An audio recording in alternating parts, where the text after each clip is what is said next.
Hey, God bless you, and welcome back to Fridays by the Fire. I am your host and your absolute favorite, Sandy Best Life Jones. It's so good to be with you again on another Friday night. If you are listening tonight, I have probably touched down in sunny Arizona by now, and I am here visiting with my sister-in-law and my family, and I'm going to see my mama and hopefully see my uncle and my cousins. And so while it's not exactly a vacation, you know how I like to do, I like to turn lemon into a nice, tall, cool glass of lemonade. And so that's what we're going to do while we're here. And I'm just so thankful that God has allowed me to take off work for a few days to be with my sister and just love on her and celebrate her birthday tomorrow. She'll be 69 years old. And listen, she has been given 48 hours to live for three times, and she's still here. So I just believe God. I just believe God. I believe that we are going to celebrate 69 years of Barbara tomorrow because God has blessed her to still be here. All right, so let's get into tonight's show. This is the last segment of our three-part series called Pregnant with Possibility. And tonight's episode is called The Final Push. And as we all know, there comes a moment in every pregnancy when carrying the baby is no longer enough. You've protected it, you've nurtured it, and you've adjusted your life around it. But now it's time for that final push. And here's what they don't tell you about the final push. It is uncomfortable. That's probably an understatement. It is uncomfortable. It's intense. It feels like your body is breaking right before the breakthrough of the baby happens. That's what it feels like. So in week 1 of this 3-part series, it was about what God conceived in private in your life. Week 2 was about learning how to carry the weight of what God conceived privately in your life. But week 3, this week, is about release, because purpose and possibility, everything that is possible with God was never meant to stay hidden inside of you. At some point, what you've been forming, it has to be introduced to the world, just like pregnancy with the baby. You can't carry the baby for the rest of your life. At some point, baby got to come out. But what happens with purpose is that many people abort at the edge of breakthrough because of how that pressure feels. We give up, we let go, we throw in the towel. We throw our hands up and we say, God, I can't do this. Right before that breakthrough happens, right when we're at the edge of birthing something beautiful, we give up. And God is saying, hold on. The final push is here and I'm going to help you do it. So I have a question. What if the pressure that you're feeling as you're about to make this final push is really about positioning you for something greater? What if the discomfort you feel isn't danger at all? And what if that shaking means something is shifting, and that shift is necessary to bring forth new life, new purpose, new possibilities? Well, tonight we're going to talk about the courage that it takes to make the final push. Yeah, it takes courage. And that's what we're going to discuss tonight. We'll be right back.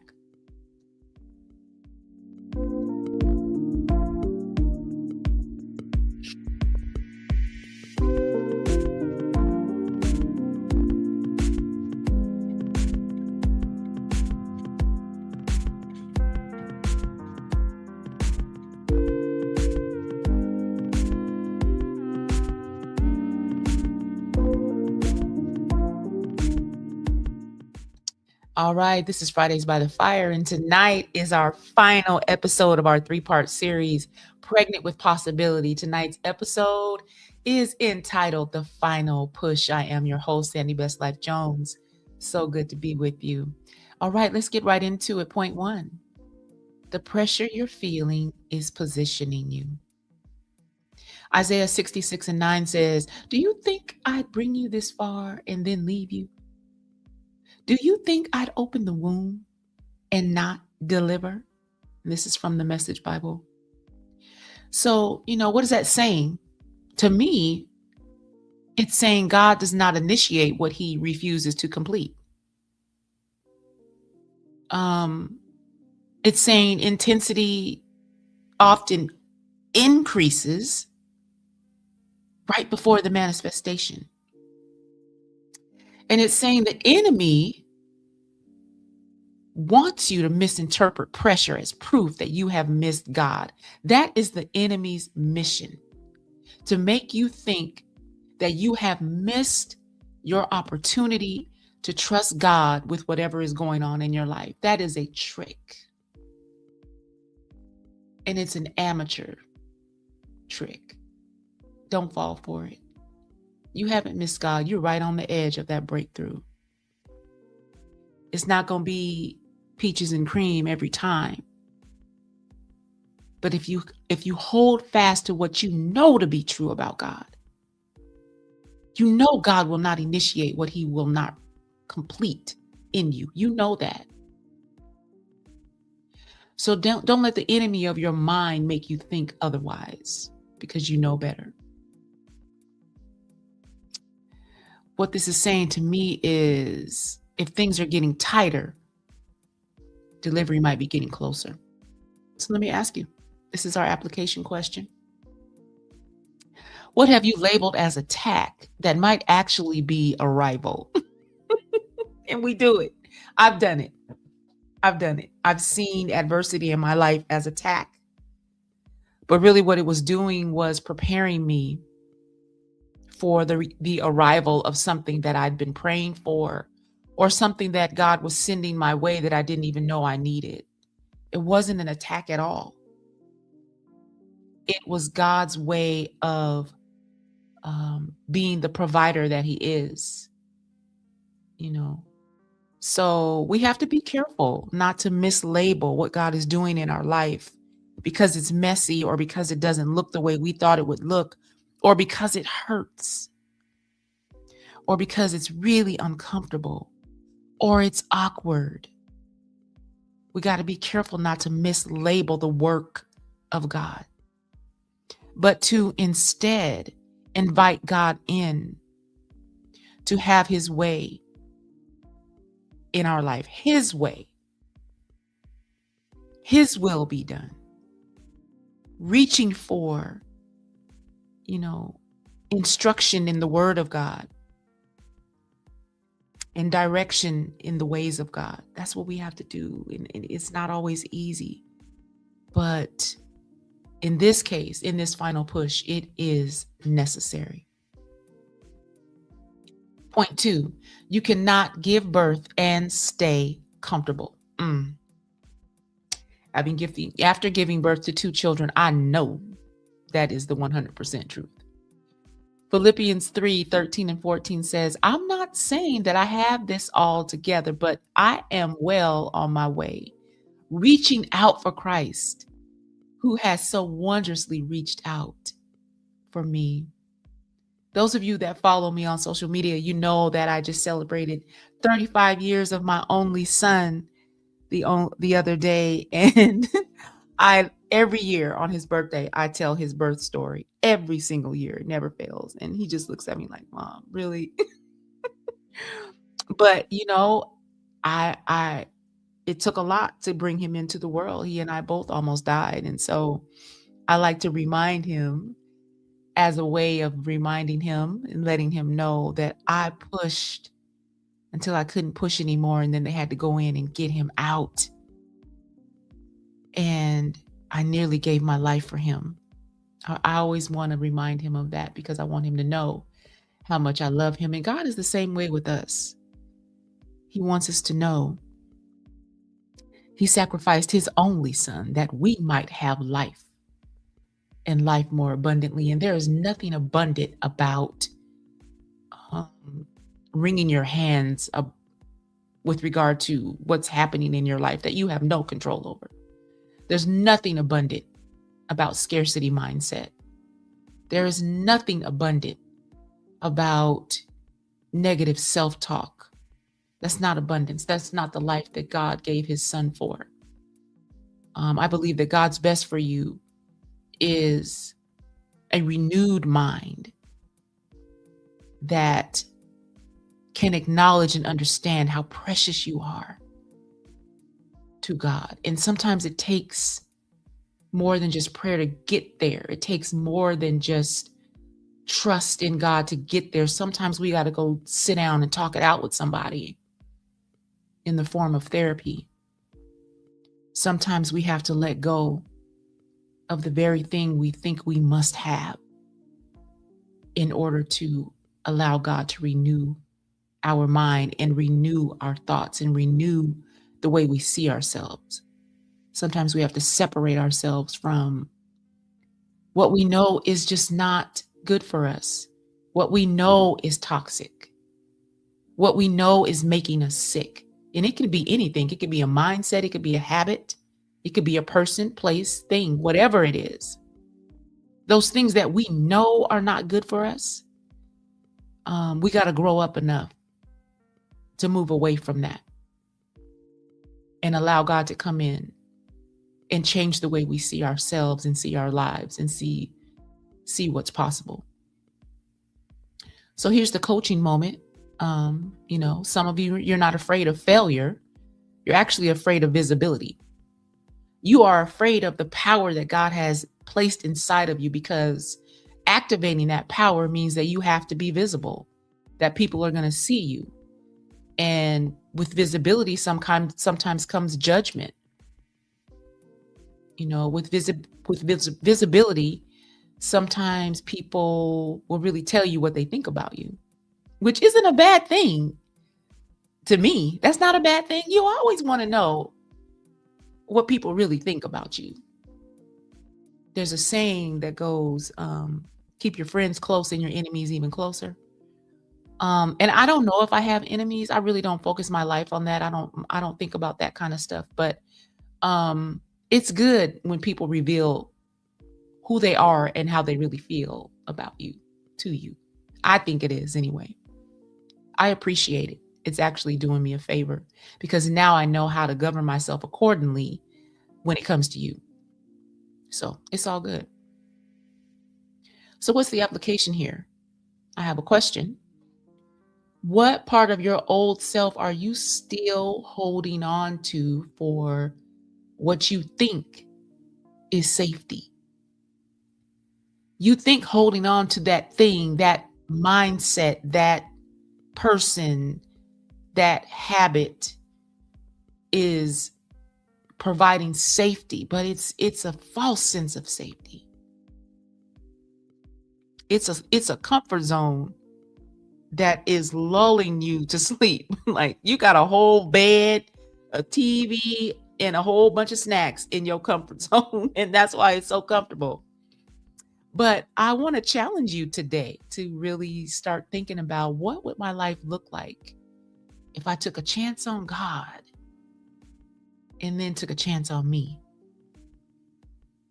What would my life really look like if I got up out of this bed of affliction? And if affliction can be physical, it can be emotional, it can be mental, it can be spiritual. What if I got up, picked up my bed, and began to walk? What would that look like for me? I want you to think about that and answer that question in the comments. If you have an answer right now, you may need to think about it, but put something in the comments and let me know what you think. What part of your old self are you still holding on to for what's really a false sense of safety? Think about it. Let me know.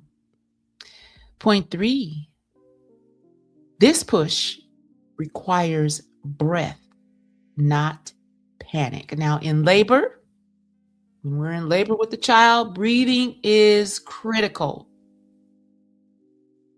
Understanding how to breathe can help lessen the pain of the contractions. Spiritually, the same is true. Learning how to lean into God when things get tight, when things get uncomfortable, when things get painful, when things go left. Learning how to lean into God during those times in our life is critical. It's critical. We talked about this in Bible study the other night, about not allowing our emotions to drive the bus of our life. Our faith should drive the bus, not our emotions. And it was really funny. That analogy just popped in my head, and so I said it. But it's true. There's nothing wrong with acknowledging your feelings. There's nothing wrong with embracing your feelings and how you feel. There's nothing wrong with that. I think that faith and feelings can coexist. One doesn't have to cancel out the other. It's about which one leads and governs your life. If you are led in life by your emotions, you may end up making some decisions that are not God's best for you. So, mature people understand that logic has to be in there somewhere too. And mature Christians understand that your faith needs to be out front. Your faith needs to be your driving your bus. It just is what it is. So 2 Timothy 1:7 in the Message Bible says, God doesn't want us to be shy with his gifts, but bold and loving and sensible. Sensible. It takes a level of maturity to do things and handle things in a sensible way. Sensible people don't fly off the handle. Sensible people pause before they respond. And in some cases, they don't respond at all. That is a form of sensibility, but it takes a level of maturity to get there, to get to that point in your life where you don't have to respond to everything. You don't have to accept the invitation to argue and go back and forth. You can simply choose to walk away. But that's a mature mind. That's a sensible mind. So you might want to ask yourself, where are you on the sensibility scale? And I don't even know if that's a thing, but it's a thing tonight. Where are you on the sensibility scale, 1 to 10? I don't tell me. Don't tell me. Ask yourself. So here's the teaching part of this. And this is what I found out in my own life. Panic tightens things, but faith causes a release. Our fears restrict us, but our trust in God expands us. And the push that it takes to give birth to purpose and possibility should be intentional. It must be intentional and not a frantic move. We got to think that thing out. Just like when you're pushing to get that baby out. The doctors already know what needs to be done. This is what they've been trained to do. And they've already given you instructions on what your job is in this delivery. So, it takes an agreement to bring that baby forth. And spiritually, it's the same way. So here's the coaching part of it. You don't always have to explode into purpose. As a matter of fact, I prefer not to. The bottom doesn't always have to drop out of your life right before purpose arrives. You can exhale into it. You can let go and transition into purpose and new possibility. Your life don't have to turn into a hot mess of chaos in order for purpose to arrive safely. It doesn't have to be that way. Drama doesn't have to be the norm for you. Are some things dramatic in life? Yes, they are, but that doesn't have to be the norm. You don't have to have a pattern of dramatic situations in your life in order to say, "Ooh, purpose has arrived." Don't fool yourself into that. It doesn't have to be that way. You can simply exhale your way into a brand new possibility. So here's my question. Are you trying to force what God is really asking you to trust? Are you trying to force something when God is saying, just trust me? Watch me. Hold on to me.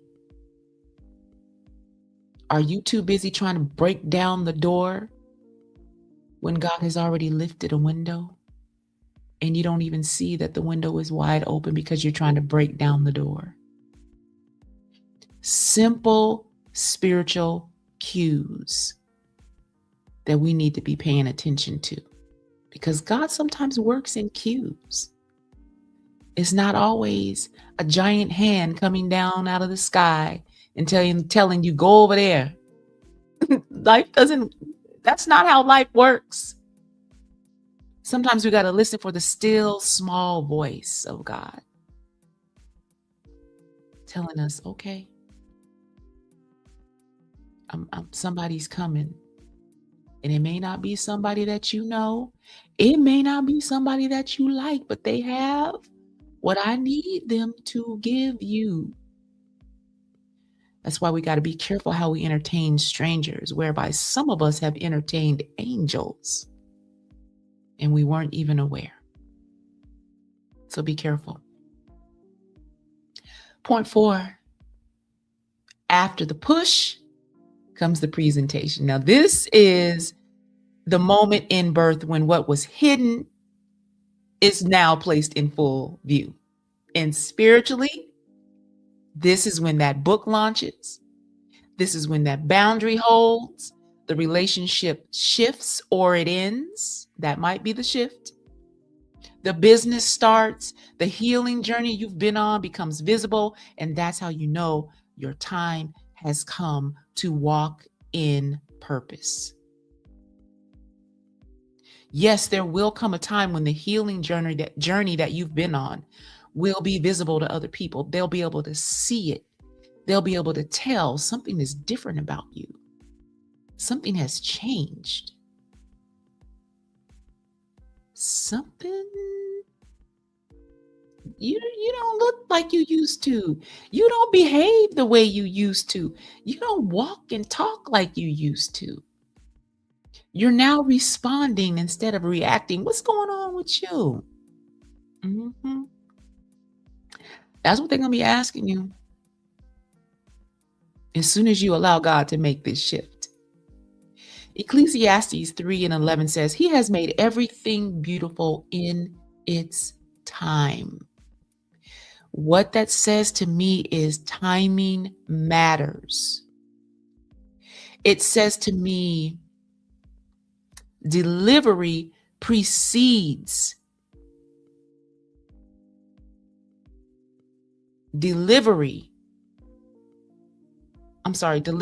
proceeds development. You got to develop. That baby has to develop first before it can be delivered. There's about 9.5 months of development that needs to happen before delivery. So that development comes first. Then delivery happens.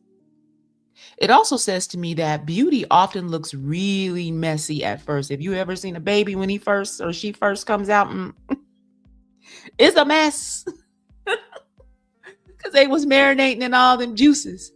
So the doctors and the nurses have to get that baby cleaned up. And usually they'll let you see the baby and then they'll go clean the baby up before they present the baby to you. But I remember when Latay was born almost 40 years ago. It'll be 40 years in just a couple of weeks. They gave her to me right out of my belly, and I just She was a mess, and she was the most beautiful mess I'd ever seen. And her eyes were wide open. And I remember Mother Owens was in the delivery room with me, and she said, "Look at this baby coming in the world with her eyes wide open." And it was just the most surreal moment of my 18-year-old life. I could not believe this little beautiful brown chocolate baby was mine. It was amazing. So here's the coaching part of it. Just because it's new doesn't mean it's polished.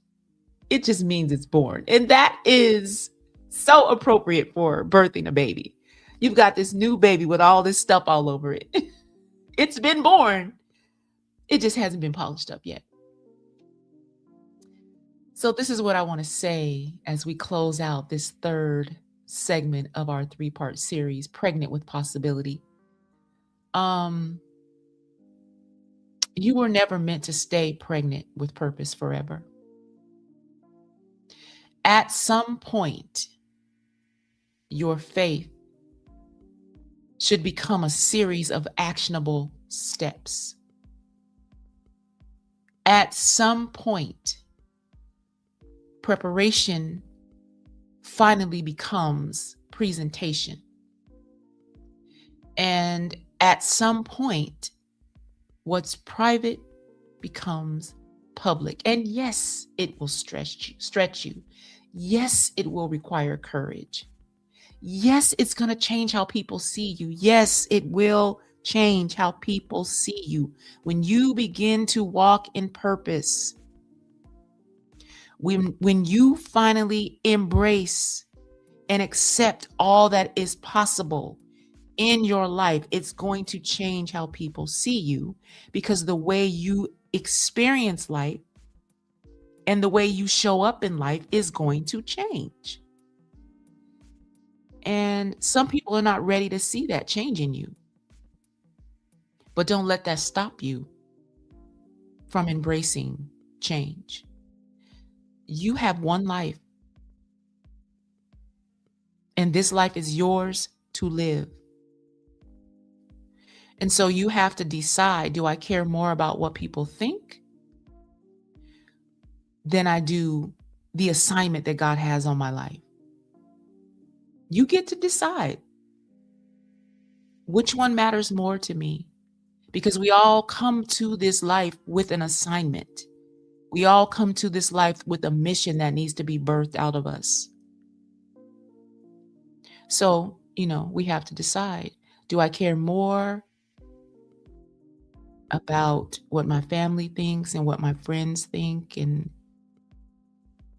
what my job thinks and what my significant other thinks?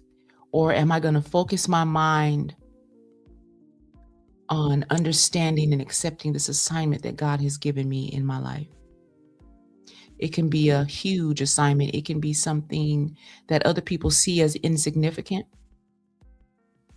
but it's crucial for your own growth and development, for the evolution of you. So, we get to decide. We get to decide. What God formed in you deserves to live outside of you when it's time, when development has happened and it's time to make that final push. That possibility, that purpose deserves to live outside of you now. So don't be scared. Don't be scared. And if you are scared, do it anyway. If I wish I could tell you how many things I've done where I was just petrified. I was. And I know people are going to say, but God hasn't given you the spirit of fear. No, he hasn't given you the spirit of fear. For me, the spirit of fear is like a phobia. But a healthy dose of fear can keep you safe. So I don't get caught up in phobia. But if fear comes over me, I let it go ahead and do whatever it's going to do, knowing that God has angels encamped around me, knowing that I'm safe in him. both figuratively and metaphorically. Um, so I don't let fear freeze me, but if it comes up, it comes up. I don't try to push it down either. I just don't believe in doing that. And some people might do the opposite, but um, I'm very much in touch with my emotions.